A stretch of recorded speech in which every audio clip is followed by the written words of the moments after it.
Parlons aujourd'hui de la hernie ombilicale. Lorsque l'on parle de hernie, cela signifie orifice, trou, pour être encore plus clair. La hernie ombilicale est un orifice au niveau du nombril qui s'est élargi, par exemple lors d'une grossesse, lors d'une prise de poids ou par répétition d'efforts avec tension sur la paroi abdominale antérieure. L'orifice, qui correspond initialement à la fermeture du cordon ombilical et qui est normalement millimétrique, va pouvoir atteindre plusieurs centimètres dans certains cas. Les bords de l'orifice constituent le collet de la hernie. On peut souvent palper le collet avec la pulpe de l'index. On évalue alors la taille de la hernie. Parfois, on va pouvoir y glisser plusieurs doigts.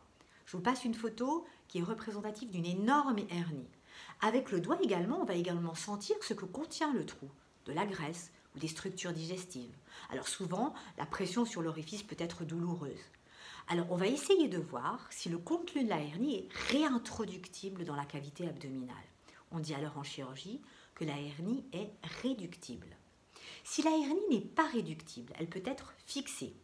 Ce sont souvent des hernies graisseuses, présentes de longue date chez des patients qui ne se plaignent pas. Si elle n'est pas réductible, et ce depuis très peu de temps, en étant extrêmement douloureuse, on parle alors de hernie étranglée ou incarcérée. On est alors face à une urgence chirurgicale. Certains patients ont des nombrils avec une excroissance bien visible, soit spontanément, soit lorsqu'ils toussent ou font un effort. Ils l'ont souvent depuis des années et ne sont pas gênés. Ils ne viennent en général voir un médecin que lorsque, selon eux, l'aspect devient trop inesthétique ou, le plus souvent, lorsque des douleurs apparaissent.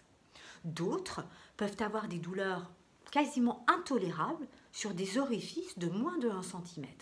La taille de la hernie n'est donc pas toujours en corrélation avec la douleur engendrée et la douleur ressentie. Si une hernie devient douloureuse, il est plus raisonnable de consulter pour un avis avant qu'elle ne se complique d'un étranglement.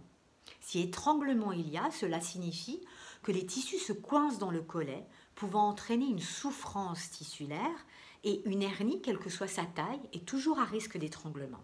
C'est ce risque-là qui pousse les chirurgiens à opérer préventivement avant la survenue de la complication, car opérer une hernie étranglée ou incarcérée entraîne beaucoup plus de risques.